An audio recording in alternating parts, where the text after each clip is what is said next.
Je suis connecté dans Sage CRM en tant que Bernard Gendron, directeur commercial de la société.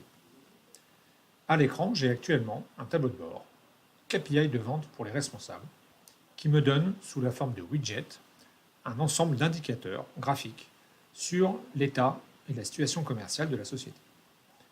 J'ai, par exemple, un premier graphique qui va me donner une tendance sur les ventes mensuelles de la société, avec une comparaison N-1. J'ai également une jauge qui va me permettre de savoir où je me situe par rapport à un objectif de vente total. J'ai également, pourquoi pas, la possibilité d'avoir ici un widget me présentant la répartition des actions de mes commerciaux en fonction de la nature de l'action, et ce, sur chacun des jours de la semaine. Cela me permet de vérifier qu'effectivement l'ensemble des actions commerciales sont bien réalisées, quelle que soit la journée de la semaine, et ne sont pas priorisées sur certaines journées. J'ai un autre élément plus classique qui me permet de retrouver l'éclatement du pipeline des opportunités commerciales en fonction de leur état respectif d'avancement. Je vois que par exemple, l'étape visite chez le client pèse pour plus d'un quart de l'ensemble du portefeuille et l'étape devis envoyé pèse également à peu près pour un quart. J'ai la possibilité également d'avoir l'ensemble des devis du CRM avec une répartition en fonction de la famille d'articles qui a été proposée sur ces devis, répartition en valeur qui me permet là aussi d'avoir une estimation de la représentativité du catalogue de mes articles. Je dispose également d'autres tableaux de bord qui me permettent d'avoir d'autres axes de consultation. J'ai par exemple un tableau de bord que j'ai nommé Direction KPI commerciaux qui me permet d'avoir une représentation de l'activité de mon équipe commerciale sur différents critères. J'ai par exemple ici un pourcentage d'atteinte des objectifs individuels que je leur ai fixés, la répartition des opportunités de mon équipe, la répartition du chiffre d'affaires enregistré dans la gestion commerciale par commercial sur une période récente, et un indicateur de temps moyen de clôture.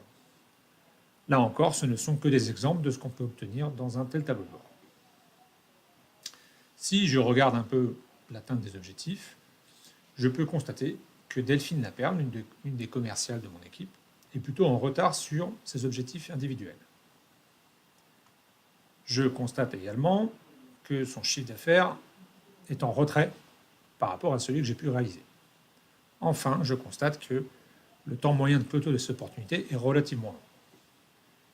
Alerté par ces différents indicateurs, je vais donc me focaliser davantage sur le coaching de Delphine Laperle. Je vais par exemple aller jeter un œil sur son portefeuille d'opportunités. J'indique ici que je veux consulter le portefeuille de Delphine Laperle.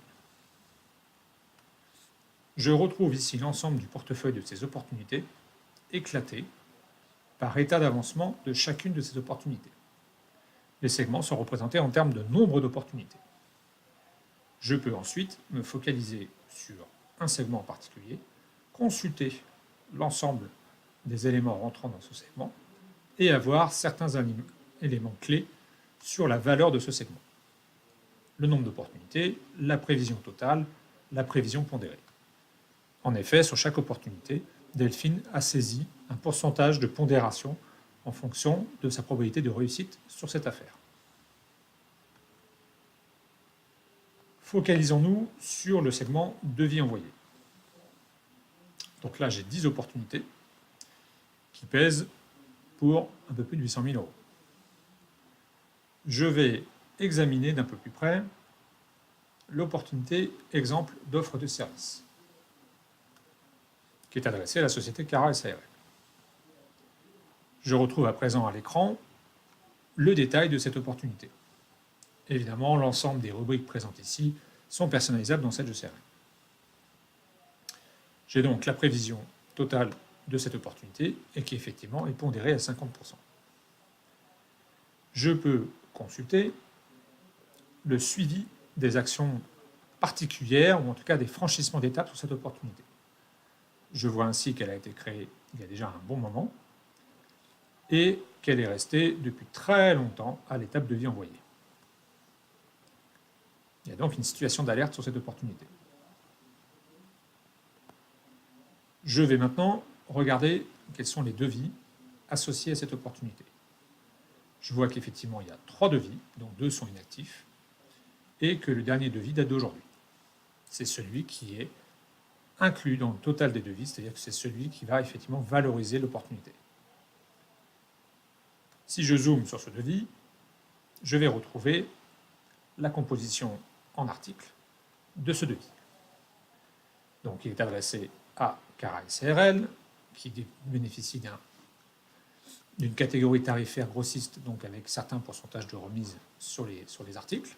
Tout cela étant géré dans la gestion commerciale 7200. Et je retrouve ici donc la constitution de ce devis. Comme je suis son manager, je peux, si je le juge nécessaire, réaménager facilement par des drag and drop ou en faisant glisser les éléments. Je vais pouvoir réaménager la structure du devis. Je peux également intervenir, si besoin, sur certaines parties de ce devis. Je peux, si je le souhaite, notamment ajouter certains articles, si cela me paraît pertinent. Là encore, ces articles proviennent exclusivement de la gestion commerciale 7200 en termes de structure de famille, de désignation d'articles, de prix, de remise éventuelle et de conditionnement disponible. Si je le souhaite, je peux également avoir un aperçu de l'impression de ce devis en format PDF. Évidemment, l'impression est là aussi complètement personnalisable.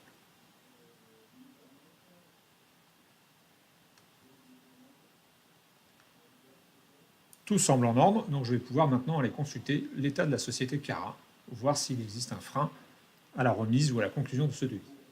En cliquant simplement sur le lien de la société Cara, je vais pouvoir accéder directement à la fiche. Donc je retrouve ici l'ensemble des éléments permettant de décrire et qualifier la société Cara, qui est donc, comme on le voit ici, affectée à Delphine Laperle.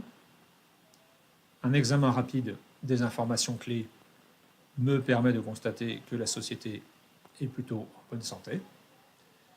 Et si j'ai besoin d'en savoir un peu plus, notamment d'interroger des informations provenant de la gestion commerciale, je peux cliquer ici sur le lien de consultation de la fiche tiers depuis le CRM, et je peux notamment avoir des informations qui sont interrogées en temps réel depuis la gestion commerciale 7200. Le code risque est bon. Je peux également examiner les cumuls sur cette fiche client. Ce sont des indicateurs qui là aussi sont calculés et retournés automatiquement par la gestion commerciale 7200. J'ai notamment par exemple le montant total d'encours autorisé et l'encours actuel. J'ai la répartition de l'activité que nous avons réalisée avec ce client sur les mois de l'année. Comme tout semble en ordre, je vais donc demander à Delphine Laperle de procéder à une relance et de reprendre contact rapidement avec ce client. Je vais donc, à partir d'ici, créer une nouvelle tâche qui va s'inscrire dans le contexte de la société Cara SARL avec le contact principal Paul à propos de l'opportunité sur laquelle j'étais, et je vais donc demander à Delphine de faire un appel pour prendre rendez-vous avec ce client, avec un statut affaires que je vais prioriser, faire un point sur l'ensemble des devis remis. Cette activité, je vais l'adresser à Delphine et je vais mettre une échéance pour la fin de la semaine. Sauvegarde. Ceci étant fait, je vais maintenant aller examiner les rendez-vous que Delphine a planifiés. Je suis donc sur le calendrier de Delphine Laperle. Je vois qu'effectivement, elle a une activité assez remplie pour cette semaine. Maintenant, la question que je peux me poser, c'est est-ce que c'est optimisé en termes de déplacement? Pour ce faire, je vais appeler le module de géolocalisation qui me permet, sur cette carte, d'aller positionner les sociétés du CRM en fonction de leur adresse principale. Donc je peux par exemple ici demander à afficher mes sociétés sur l'ensemble du territoire. Donc là on voit que effectivement j'ai un nombre assez significatif de sociétés.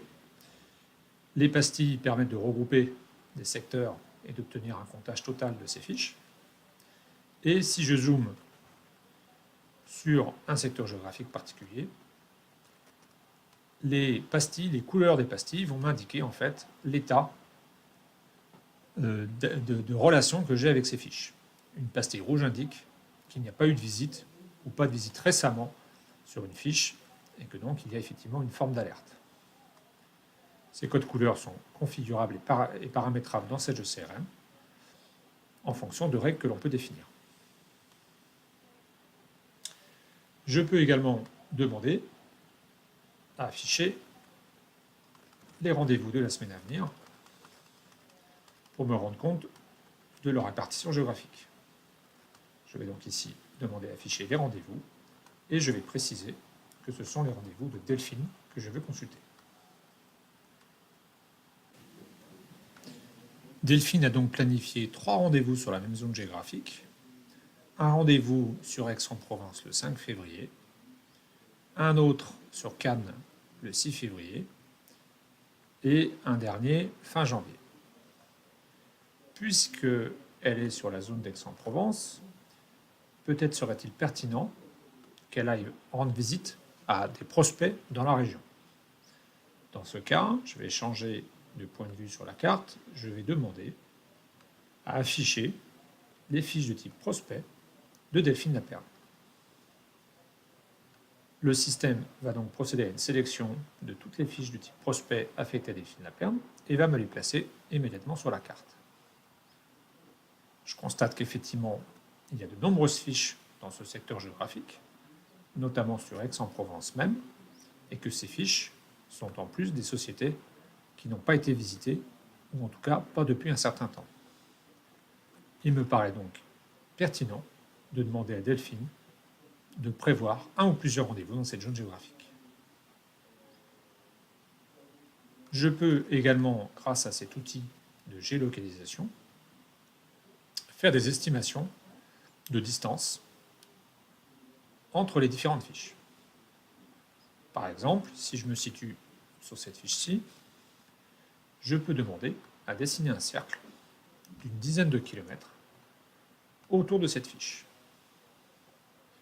Le système va alors isoler toutes les fiches sociétés concernées par cette zone géographique et je vais pouvoir les lister ici. Je vais ensuite pouvoir, pourquoi pas, sélectionner une ou plusieurs fiches pour avoir une estimation du temps nécessaire de déplacement. Pour cela, je vais demander à Google Maps de me faire un calcul itinéraire. Je vois qu'il est tout à fait possible, dans un laps de temps assez court, d'aller rendre visite à ces 3 fiches. Donc de la même manière que j'ai tout à l'heure planifié une tâche à Delphine, je peux tout à fait, directement à partir de cet écran, demander là aussi à Delphine de s'organiser un rendez-vous.